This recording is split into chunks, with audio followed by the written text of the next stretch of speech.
Hello students, hope you all are doing well. Geography NCERT series ಅನ್ನು start ಮಾಡಿದ್ವಿ. Class 7th ಅನ್ನು ನೋಡ್ತಾ ಇದ್ವಿ, ರೈಟ್? ಸೊ ಇವತ್ತು ಚಾಪ್ಟರ್ 4 ಅನ್ನು ನೋಡೋಣ. ಚಾಪ್ಟರ್ 4 ಏನಿದೆ ಅಂತ ನೋಡಿದ್ರೆ ಇಟ್ ಇಸ್ ಏರ್. ಎಸ್, ಗಾಳಿ ಅನ್ನುವಂತಹ ಚಾಪ್ಟರ್ ಬಗ್ಗೆ ನಮಗೆ ಇಂಟ್ರೊಡಕ್ಟರಿ ಪಾರ್ಟ್ ಅನ್ನು ನಾವು ಈ ಟಾಪಿಕ್ ಅಲ್ಲಿ ಕಲಿತೀವಿ, ಈ ಚಾಪ್ಟರ್ ಅಲ್ಲಿ ಕಲಿತೀವಿ, ರೈಟ್? ಈ ಚಾಪ್ಟರ್ ಅಲ್ಲಿ ಏನೇನೆಲ್ಲ ಸಬ್ ಟಾಪಿಕ್ಸ್, ಏನೇನು ಟಾಪಿಕ್ಸ್ ಅನ್ನ ನೋಡ್ತೀವಿ ಅಂತ ನೋಡ್ತಾ ಹೋದ್ರೆ, ಫಸ್ಟ್ ಥಿಂಗ್ ಏರ್ ಅನ್ನೋದ್ರ ಬಗ್ಗೆ ಬ್ರೀಫ್ ಇಂಟ್ರೊಡಕ್ಷನ್ ಅನ್ನ ತಗೋತೀವಿ. ಆಮೇಲೆ ಅಟ್ಮಾಸ್ಫಿಯರ್ ಬಗ್ಗೆ ಒಂದಷ್ಟು, ಇದ್ರ ಕಾಂಪೋಸಿಷನ್ ಆಗಿರ್ಬೋದು, ಇದ್ರ ಲೇಯರ್ಸ್ ಆಗಿರ್ಬೋದು, ಅದ್ರ ಬಗ್ಗೆ ಸ್ವಲ್ಪ ಡೀಟೇಲ್ಡ್ ಆಗಿ ನೋಡ್ತೀವಿ. ಅದಾದ್ಮೇಲೆ ರೋಲ್ ಏನಿದೆ ಈ ಗ್ಯಾಸ್ ಏರ್ ಅನ್ನೋದ್ರದ್ದು ಅಥವಾ ಅಟ್ಮಾಸ್ಫಿಯರ್ದು ರೋಲ್ ಏನಿದೆ, how it is helping us ಅನ್ನೋದ್ರ ಬಗ್ಗೆ ಒಂದಷ್ಟು ಪಾಯಿಂಟ್ಸ್ ಅನ್ನ ನಾವು ಈ ಚಾಪ್ಟರ್ ಅಲ್ಲಿ ಕವರ್ ಮಾಡ್ತೀವಿ majorly, right? So let's start the class.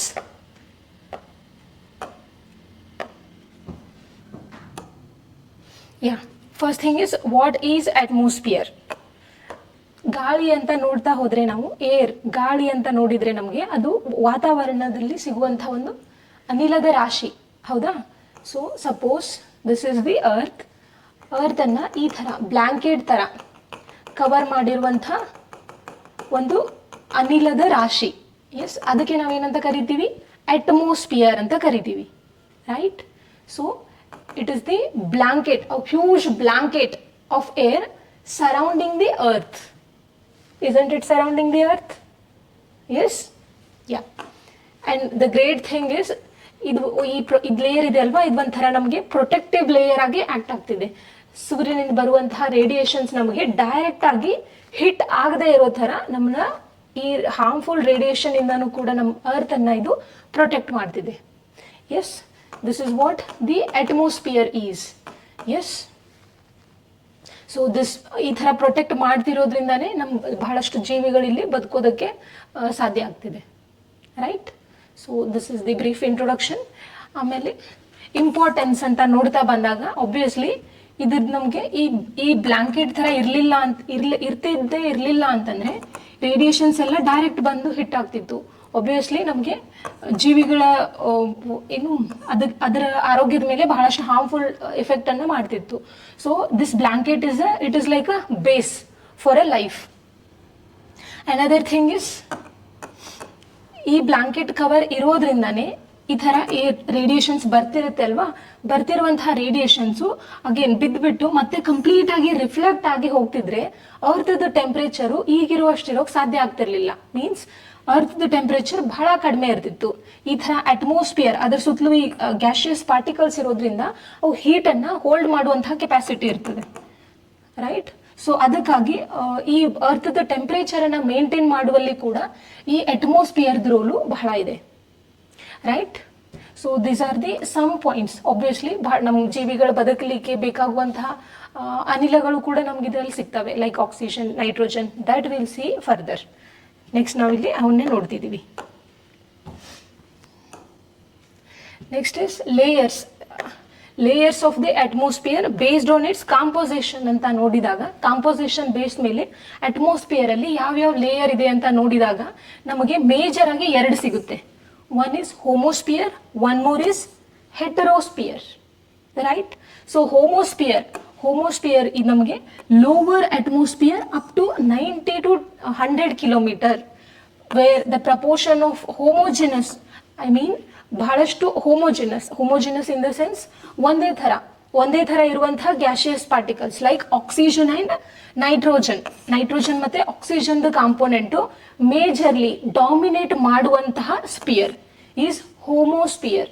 ಅಂದ್ರೆ ಅಟ್ಮಾಸ್ಫಿಯರ್ದಲ್ಲಿ ಈ 2 ಗ್ಯಾಶಿಯಸ್ ಪಾರ್ಟಿಕಲ್ಸ್ ಜಾಸ್ತಿ ಇರ್ತವೆ, up to 90 to 100 kilometre. So that is what homosphere is, right? ಅದೇ ತರ ಹೆಟ್ರೋಸ್ಫಿಯರ್ ಅಬೌವ್ 100 ಕಿಲೋಮೀಟರ್ ಹೋದ್ರೆ ಕಾಂಪೋಸಿಷನ್ ಅಲ್ಲಿ ಬಹಳ ವ್ಯತ್ಯಾಸ ಆಗ್ತಿರುತ್ತೆ. Yes, so that we call as a heterosphere above 100 kilometre ಹೋದಾಗ. So these are the 2 layers based on their composition, right? ಅದೇ ರೀತಿ ಅರ್ತ್ ಅಲ್ಲಿರುವಂತಹ ಕಾಂಪೋಸಿಷನ್, ಸ್ಪೆಸಿಫಿಕಲಿ ನಮಗೆ ಹೋಮೋಸ್ಪಿಯರ್ ಅಲ್ಲಿರುವಂತಹ ಕಾಂಪೋಸಿಷನ್ ಅನ್ನ ನೋಡಿದ್ರೆ ನಮಗೆ ಗ್ಯಾಶಿಯಸ್ ಈ ತರ ಡಿಸ್ಟ್ರಿಬ್ಯೂಷನ್ ಆಗಿರೋದು ನಮಗೆ ನೋಡಕ್ ಸಿಗುತ್ತೆ. ನೈಟ್ರೋಜನ್ ಅಪ್ರಾಕ್ಸಿಮೇಟ್ಲಿ ಮೋರ್ ದೆನ್ 70%, 78% ವರೆಗೂ ನಮಗೆ ಜಾಸ್ತಿ ನೈಟ್ರೋಜನ್ ಅಂಶ ಇದೆ. ಅದಾದ್ಮೇಲೆ ಆಕ್ಸಿಜನ್ 21% ಇದೆ. Yes, it is very much clear from this diagram. ಹೌದಾ? ಬಹಳಷ್ಟು ಇದನ್ನ ಭೂಮಿಯ ಮೇಲೆ ಇರುವಂತಹ ಅಟ್ಮಾಸ್ಫಿಯರ್ ಅಲ್ಲಿರುವಂತಹ ಗಾಳಿಯನ್ನ 100% ಅಂತ ಕನ್ಸಿಡರ್ ಮಾಡಿದ್ರೆ ಅದರಲ್ಲಿ ನಮಗೆ ನೈಟ್ರೋಜನ್ 78% ಇದೆ. ರೈಟ್? ಅದಾದ್ಮೇಲೆ 21% ಅಷ್ಟು ಆಕ್ಸಿಜನ್ ಇದೆ. Right?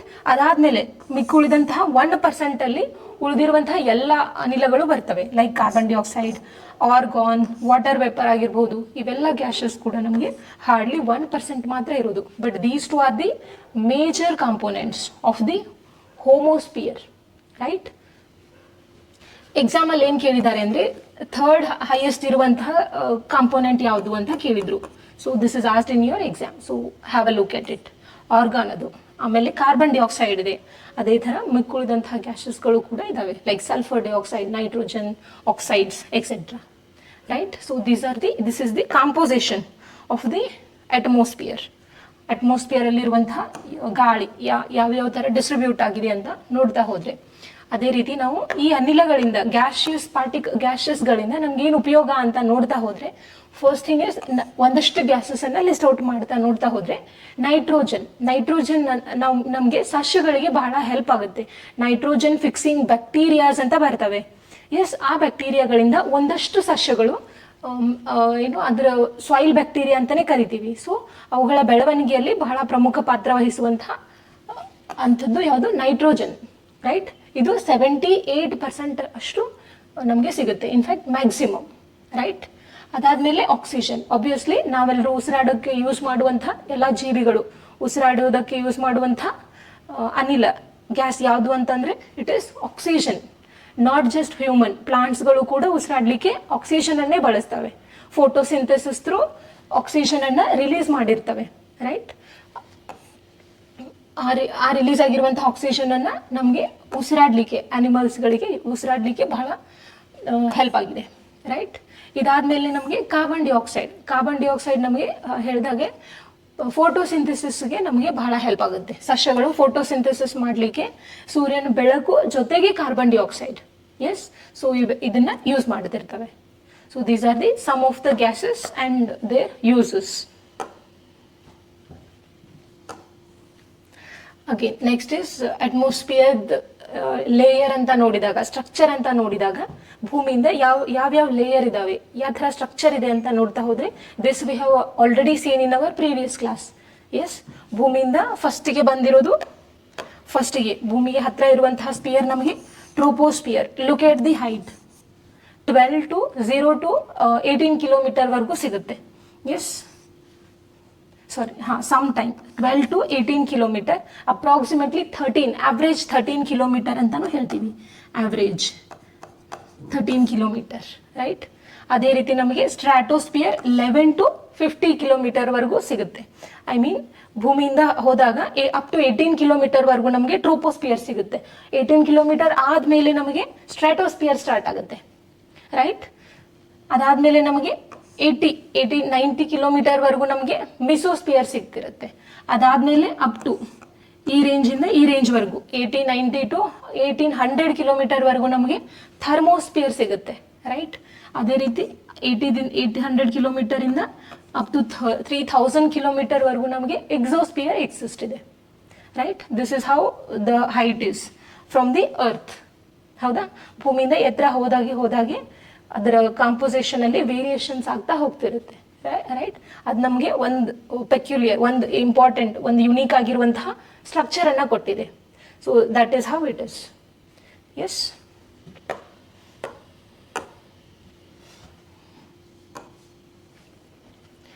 then description, the same things are there which we have discussed in the previous slide. Yes, next concept is temperature ಅಂತ ನೋಡಿದ್ರೆ, ಟೆಂಪರೇಚರ್ ಅಂದ್ರೆ ಏನು ಅಂತ ನೋಡಿದ್ರೆ, it is a effect of heat ಅಂತಾನು ಹೇಳ್ತೀವಿ. That means it is a degree of hotness or coldness of a air. ವಸ್ತು ಎಷ್ಟು ಬಿಸಿ ಇದೆ ಅಥವಾ ಎಷ್ಟು ತಣ್ಣಗಿದೆ ಅನ್ನೋದರ ಮಟ್ಟವನ್ನ ನಾವೇನಂತ ಕರಿತೀವಿ? Temperature. It is a effect of heat. Yes, ಉಷ್ಣದ ಒಂದು ಪರಿಣಾಮ ಇದು. ಅದ್ ನಮ್ಗೆ ವಸ್ತು ಎಷ್ಟು ಬಿಸಿ ಇದೆ, ಎಷ್ಟು ತಣ್ಣಗಿದೆ. ಇಲ್ಲಿ ನಾವು ವಸ್ತು ಗಾಳಿ ಆಗಿರೋದ್ರಿಂದ ಗಾಳಿ ಎಷ್ಟು ಬಿಸಿ ಇದೆ, ಎಷ್ಟು ತಂಪಾಗಿದೆ ಅನ್ನೋದ್ರ ಬಗ್ಗೆ ನೋಡ್ತೀವಿ. Right? So that is what temperature is. Temperature ಭೂಮಿ ಮೇಲೆ ವೇರಿ ಆಗ್ತಿರುತ್ತೆ ಹಗಲು ಮತ್ತು ರಾತ್ರಿಗಳಾಗೋದ್ರಿಂದ. Suppose this is the earth. Yes, 0 degree. ಹಗಲು ರಾತ್ರಿಗಳಾಗೋದ್ರಿಂದ ಭೂಮಿ ರೋಟೇಟ್ ಆಗ್ತಿರುತ್ತೆ ಅಲ್ವಾ, ಅದರಿಂದ ಹಗಲು ರಾತ್ರಿ ಆಗ್ತಿರುತ್ತೆ ಅಂತ ನಾವು ಪ್ರಿವಿಯಸ್ ಕ್ಲಾಸಲ್ಲಿ ನೋಡಿದ್ವಿ. ಸೂರ್ಯನ ರೇಡಿಯೇಷನ್ ಬಂದಿರುವಂತಹ ಪಾರ್ಟ್ ಅಲ್ಲಿ ಬೆಳಕಿರುತ್ತೆ, ಬಿಸಿಲಿರುತ್ತೆ, ಟೆಂಪರೇಚರ್ ಜಾಸ್ತಿ ಇರುತ್ತೆ. ಅದೇ ರೀತಿ ಈ ಹಿಂದ್ಗಡೆ ಪಾರ್ಟ್ ಅಲ್ಲಿ ನಮಗೆ ಕಡಿಮೆ ಇರುತ್ತೆ. ಐ ಮೀನ್ ರೇಡಿಯೇಷನ್ಸ್ ರೀಚ್ ಆಗ್ತಿರೋದಿಲ್ಲ, ಸೊ ಟೆಂಪರೇಚರ್ ಬಹಳ ಕಡಿಮೆ ಇರುತ್ತೆ. ರೈಟ್? ಅದೇ ರೀತಿ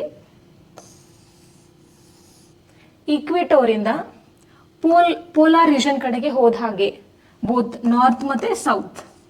ಎಸ್, ಈಕ್ವೇಟೋರ್ ಪಾರ್ಟ್ ಅಲ್ಲಿ ನಮಗೆ ಮ್ಯಾಕ್ಸಿಮಮ್ ರೇಡಿಯೇಷನ್ಸ್ ರಿಸೀವ್ ಆಗ್ತಿರುತ್ತೆ. ಡೈರೆಕ್ಟ್ ರೇಡಿಯೇಷನ್ಸ್ ನಮಗೆ ಈಕ್ವಿಟೋರ್ ಪಾರ್ಟ್ ಅಲ್ಲಿ ಬರ್ತಿರುತ್ತೆ, centre part of the earth. Yes, so ಈ ಪಾರ್ಟ್ ಅಲ್ಲಿ ನಮಗೆ ಜಾಸ್ತಿ ರೇಡಿಯೇಷನ್ಸ್ ಬರ್ತಿರುತ್ತೆ, ಸೊ ಟೆಂಪರೇಚರ್ ಕೂಡ ಜಾಸ್ತಿ ಇರುತ್ತೆ. ಅದೇ ರೀತಿ ನಾವು ಪೋಲ್ ವರ್ಲ್ಡ್ ರೀಜನ್ ಕಡೆಗೆ ಹೋದಾಗೆ 0 to 90 ಡಿಗ್ರಿ ಕಡೆಗೆ, ಹೈಯರ್ ಲ್ಯಾಟಿಟ್ಯೂಡ್ ಅಂತ ಕರಿತೀವಿ, ಆ ಕಡೆ ಹೋದ ಹಾಗೆ ನಮಗೆ ಟೆಂಪರೇಚರ್ ಡಿಕ್ರೀಸ್ ಆಗ್ತಾ ಹೋಗ್ತಿರುತ್ತೆ. ಈ ಸೈಡು ಸೇಮ್. ರೈಟ್? ಸೊ ಈ ತರ ಟೆಂಪರೇಚರ್ ಡಿಕ್ರೀಸ್ ಆಗಿರೋದಕ್ಕೆ ಅಲ್ವಾ ಇಲ್ಲೆಲ್ಲ ನಮಗೆ ಹಿಮದಿಂದ ಆವೃತವಾಗಿರುವಂತಹ ಪ್ರದೇಶ, ಧ್ರುವೀಯ ಪ್ರದೇಶ, ಪೋಲಾರ್ ರೀಜನ್ ಅಂತ ಕರಿತೀವಿ. Right? So this is how temperature varies with latitude ಅಂತ ಕರಿತೀವಿ. Right? So these are the some points how temperature is varying. Right? Next thing is air pressure. Air pressure ಅಂತ ನೋಡಿದ್ರೆ ಹೆಸರೇ ಹೇಳ್ತಿದೆ, ಏರ್ ಪ್ರೆಷರ್. ಭೂಮಿ ಮೇಲೆ, this is the earth. Yes, ಭೂಮಿ ಮೇಲೆ ಈ ತರ ಬ್ಲಾಂಕೆಟ್ ತರ ನಮಗೆ ಅಟ್ಮಾಸ್ಫಿಯರ್ ಇದೆ. Let me change the pen.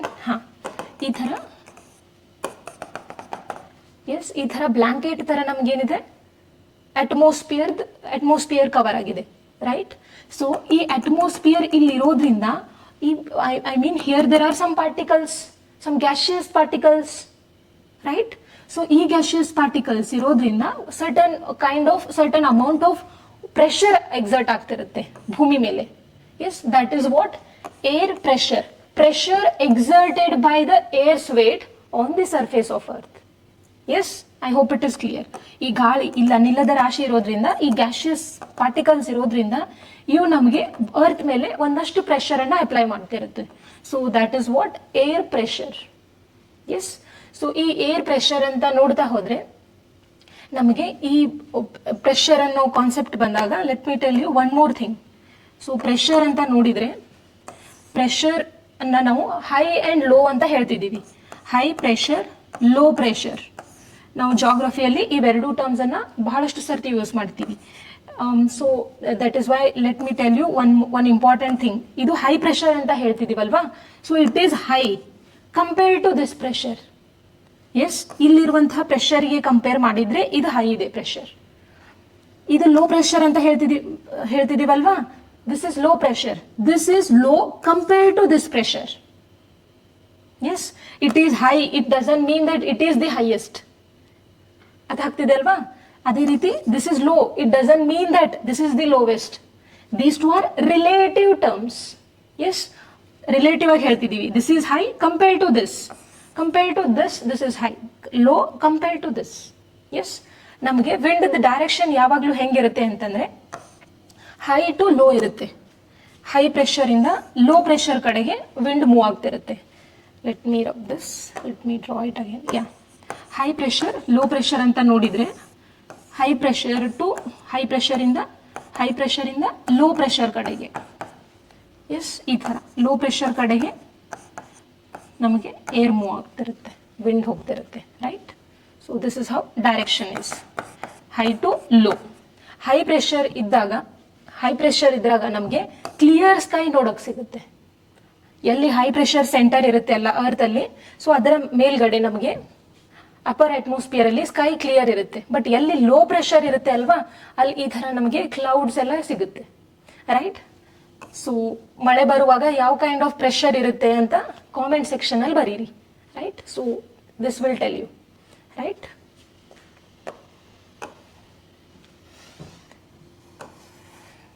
Next thing is wind. Air ಅಂತ ನೋಡ್ತಾ ಇದ್ವಿ. ಎಸ್, ಏರ್ ಮತ್ತೆ ವಿಂಡ್. ವಿಂಡ್ ಮತ್ತೆ ಏರ್ ಎರಡೂ ಒಂದೇನಾ? Is it right or not ಅಂತ ನೋಡಿದ್ರೆ, yes, obviously they are not equal. ಏನಂದ್ರೆ ಮೂವ್ ಆಗ್ತಿರುವಂತಹ ಏರಿಗೆ ನಾವು ವಿಂಡ್ ಅಂತ ಕರಿತೀವಿ. ಎಸ್, ಮೂವ್ ಆಗ್ತಿರುವಂತಹ ಏರಿಗೆ ನಾವು ವಿಂಡ್ ಅಂತ ಕರಿತೀವಿ. ಅಂಥ ವಿಂಡ್ಸ್ ಅಲ್ಲಿ ನಮಗೆ ಒಂದಷ್ಟು ಟೈಪ್ಸ್ ಇದಾವೆ.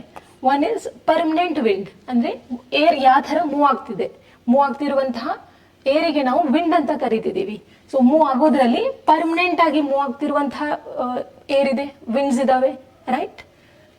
ಅದೇ ಥರ ಸೀಸನಲ್ ವಿಂಡ್ಸ್ ಇದಾವೆ, ಅದೇ ಥರ ಲೋಕಲ್ ವಿಂಡ್ಸ್ ಇದಾವೆ, ರೈಟ್.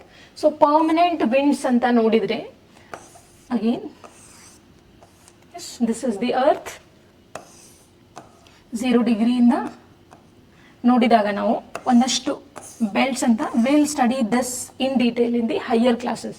ಈ ಥರ ಬೆಲ್ಟ್ ವೈಸ್ ನಮಗೆ ವಿಂಡ್ ಡೈರೆಕ್ಷನ್ ನಮಗೆ ಬೇರೆ ಬೇರೆ ಆಗಿರುತ್ತೆ.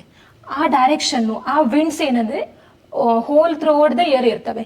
ಐ ಮೀನ್ ಈ ಭೂಮಿ ಮೇಲೆ ಒಂದಷ್ಟು ಈ ಥರ, ಎಸ್, ಈ ಥರ ನಮಗೆ ನೋಟ್ ದಿಸ್, ಹಾಂ, ಈ ಥರ ನಮಗೆ ಒಂದಷ್ಟು ನಮಗೆ ಬೆಲ್ಟ್ ಸಿಗ್ತವೆ. ಸೊ ಡೈರೆಕ್ಷನ್ ಅದು ಯಾವ ಥರ ಇರುತ್ತೆ ಅದನ್ನ ನಾವು ಹೈಯರ್ ಕ್ಲಾಸಸ್ ಅಲ್ಲಿ ಕಲಿತೀವಿ. But what I wanted to say, ಈ ಥರ ಇರುವಂತಹ ವಿಂಡ್ ಇಲ್ಲಿ ಈ ಬೆಲ್ಟ್ಸ್ ಅಲ್ಲಿ, ಈ ಬೆಲ್ಟ್ಸ್ ಅಲ್ಲಿ, ಈ ಬೆಲ್ಟ್ಸ್ ಅಲ್ಲಿ particular latitudes, range of latitudes, right. So ಈ ಪರ್ಟಿಕ್ಯುಲರ್ ಪಾರ್ಟ್ಸ್ ಅಲ್ಲಿ ನಮಗೆ ವಿಂಡ್ ಹೆಂಗಿರುತ್ತೆ ಅಂದ್ರೆ ವರ್ಷ ಪೂರ್ತಿ ಬರ್ತಿರುತ್ತೆ, ವರ್ಷ ಪೂರ್ತಿ ಗಾಳಿ ಬೀಸ್ತಿರುತ್ತೆ, ರೈಟ್. ಮಾರುತಗಳು ಅಂತ ಕನ್ನಡದಲ್ಲಿ ಕರಿತೀವಿ. ಸೊ ಮಾರುತಗಳು ಹೆಂಗಿರ್ತವೆ, ವರ್ಷ ಪೂರ್ತಿ ಇರ್ತವೆ. ಎಲ್ಲ ಈ ಪಾರ್ಟ್ ಎಸ್, ಈ ಎಲ್ಲ ಹೋಲ್ ಥ್ರೂಔಟ್ ದಿ ಅರ್ತ್ ಇರ್ತವೆ. ಸೊ ಅವೆಲ್ಲವನ್ನ ಅವನ್ನ ನಾವೇನಂತಿದ್ದೀವಿ, ಪರ್ಮನೆಂಟ್ ವಿಂಡ್ಸ್. ಎಸ್, ಈ ಪರ್ಟಿಕ್ಯುಲರ್ ಪಾರ್ಟ್ ಅಲ್ಲಿ, ದಿಸ್ ಪಾರ್ಟ್, ಎಸ್, ಈ ಪಾರ್ಟ್ ಅಲ್ಲಿ ಇರೋದಕ್ಕೆ ನಾವು ಟ್ರೇಡ್ ವಿಂಡ್ಸ್ ಅಂತ ಕರಿತೀವಿ. ಅದಾದ್ಮೇಲೆ ಈ ಪಾರ್ಟ್ ಅಲ್ಲಿ ಬರುವಂತಹ ವಿಂಡ್ಸ್, ಈ ಪಾರ್ಟ್ ಅಲ್ಲಿ ಬರುವಂತಹ ವಿಂಡ್ಸ್ಗೆ ನಾವು ವೆಸ್ಟರ್ಲೀಸ್ ಅಂತ ಕರಿತೀವಿ. ಎಸ್, ಅದಾದ್ಮೇಲೆ ಈಸ್ಟರ್ಲೀಸ್, ಪೋಲಾರ್ ರೀಜನ್ ಅಲ್ಲಿ ನಮಗೆ ಈಸ್ಟರ್ಲೀಸ್ ಸಿಗ್ತವೆ. ಎಸ್, ಸೊ ಇವೆಲ್ಲ ಹೆಂಗಿರ್ತವೆ ಅಂದ್ರೆ ವರ್ಷ ಪೂರ್ತಿ ಬೀಸ್ತಿರ್ತವೆ. So that is why we are calling them as a permanent winds, right. ಅದಾದ್ಮೇಲೆ ಸೀಸನಲ್ ವಿಂಡ್ಸ್, ಹೆಸರೇ ಹೇಳ್ತಿದೆ, ಸೀಸನಲ್ ವಿಂಡ್ಸ್. ಸೀಸನ್ ಚೇಂಜ್ ಆದಾಗೆ ವಿಂಡ್ ಕೂಡ ಚೇಂಜ್ ಆಗ್ತಿರ್ತವೆ. ಸೊ ಸೀಸನ್ ಪ್ರಕಾರ ಬೀಸ್ತಿರ್ತವೆ, ವರ್ಷ ಪೂರ್ತಿ ಬರ್ತಿರಲ್ಲ, ಒಂದು ಪರ್ಟಿಕ್ಯುಲರ್ ಟೈಮ್ ಅಲ್ಲಿ ಬರ್ತಿರ್ತವೆ, ರೈಟ್. ಫಾರ್ ಎಕ್ಸಾಂಪಲ್ ಮಾನ್ಸೂನ್ ಅಂತ ನೋಡ್ತೀವಿ, ಹೌದಲ್ವಾ. ಮಾನ್ಸೂನ್ ಅಂತ ನೋಡಿದ್ರೆ ನಮಗೆ ಮಾನ್ಸೂನ್ ಮಳೆ ವರ್ಷ ಪೂರ್ತಿ ಬರಲ್ಲ, ಪರ್ಟಿಕ್ಯುಲರ್ ಟೈಮ್ ಅಲ್ಲಿ ಬರುತ್ತೆ. Yes, June, July, August, September ಟೈಮಲ್ಲಿ ನಮಗೆ ಇಂಡಿಯಾವನ್ನ ಕನ್ಸಿಡರ್ ಮಾಡಿದ್ರೆ ಮಳೆಯನ್ನ ಪಡಿತೀವಿ ನಾವು. So monsoon ಬರ್ತಿರ್ತವೆ.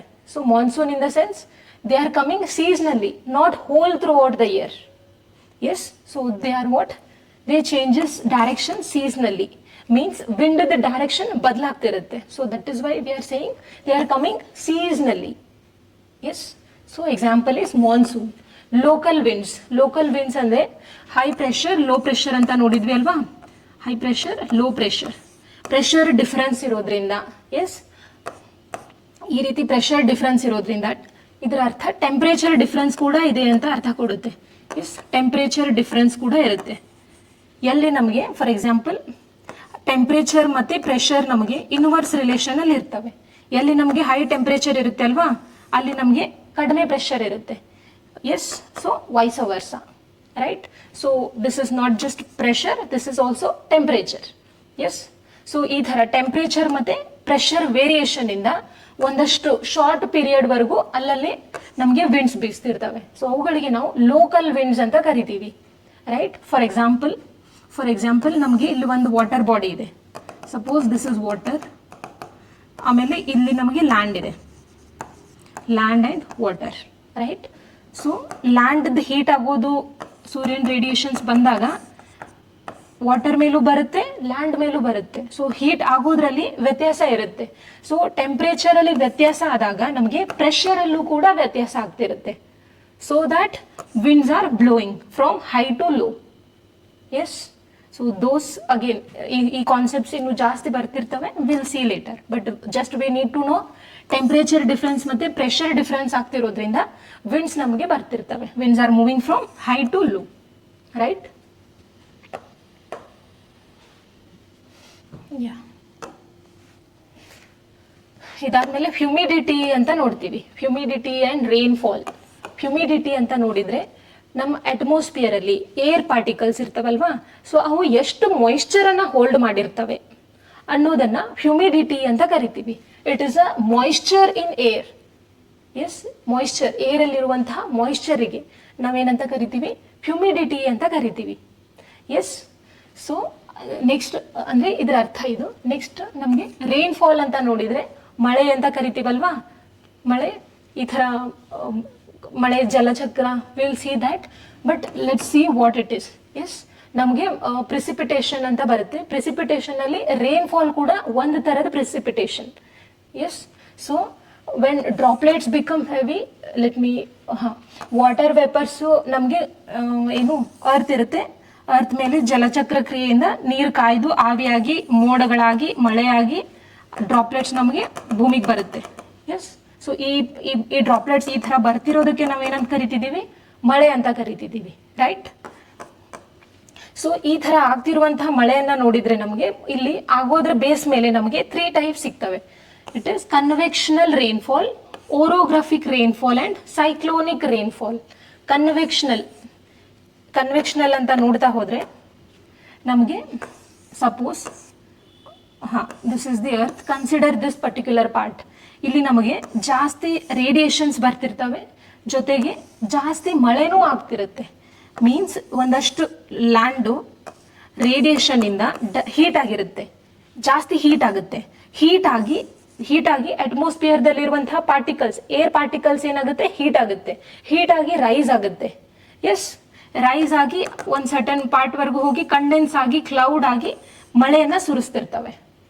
ಎಸ್, ಸೊ ಈ ಪರ್ಟಿಕ್ಯುಲರ್ ಟೈಪ್ ಈ ತರ ಲ್ಯಾಂಡ್ ಹೀಟ್ ಆಗ್ತಿರೋದ್ರಿಂದ ಕನ್ವೆಕ್ಷನ್ ಆಗುತ್ತೆ, ಈ ತರ ಏರ್ ರೈಸ್ ಆಗೋದ್ರಿಂದ. ಎಸ್, ಅದಕ್ಕೆ ನಾವೇನಂತೀವಿ? ಕನ್ವೆಕ್ಷನಲ್ ರೈನ್ಫಾಲ್ ಅಂತ ಕರಿತೀವಿ, right? Next is orographic. Oro, the term oro related to mountain. Yes, so say this is the mountain. ಇಲ್ಲೆಲ್ಲ ನಮಗೆ ವಾಟರ್ ಬಾಡಿ ಇದೆ ಅಂತ ಅನ್ಕೊಳ್ಳಿ. ಸೊ ಈ ವಿಂಡ್ ನಮಗೆ ವಾಟರ್ ಇದ್ರೆ ದಿಸ್ ವಿಂಡ್ ಏನಾಗಿರುತ್ತೆ? ಮಾಯಿಸ್ಟ್ ಇರುತ್ತೆ. ಎಸ್, ಸೊ ಈ ಮಾಯಿಸ್ಟ್ ಆಗಿರುವಂತಹ ವಿಂಡ್ ಈ ತರ ಮೌಂಟೇನ್ ಅನ್ನ ರೈಸ್ ಮಾಡ್ತಾ ಹೋದಾಗ ಕೂಲ್ ಆಗ್ತಾ ಹೋಗ್ತಿರುತ್ತೆ. ಸೊ ಕೂಲ್ ಆಗಿ ಕ್ಲೌಡ್ ಫಾರ್ಮ್ ಆಗಿ ನಮಗೆ ರೇನ್ ಬರೋಕ್ಕೆ ಸಾಧ್ಯ ಆಗುತ್ತೆ. Yes, so this type of rainfall we call it as a orographic rainfall. Yes, ಅದೇ ರೀತಿ ಸೈಕ್ಲೋನ್ಸ್ ಅಂತ ನೋಡ್ತೀವಿ. ಸೈಕ್ಲೋನ್ ಬಂದಾಗಲೂ ಕೂಡ ನಮಗೆ ಬಹಳಷ್ಟು ಮಳೆ ಬರ್ತಿರುತ್ತೆ. ಸೊ ಆ ತರ ಸೈಕ್ಲೋನ್ ಇಂದ ಬರೋ ಮಳೆಗೆ ನಾವೇನಂತ ಕರಿತೀವಿ? ಸೈಕ್ಲೋನಿಕ್ ರೈನ್ಫಾಲ್ ಅಂತ ಕರಿತೀವಿ, right?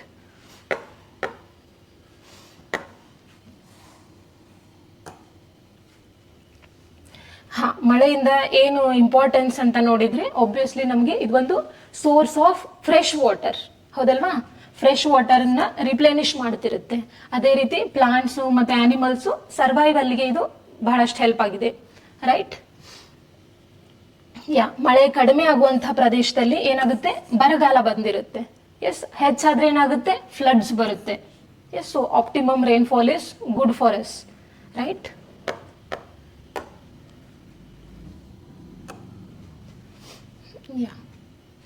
This is the basics, and this is all about this particular chapter, and I hope you all enjoy this session. Thank you.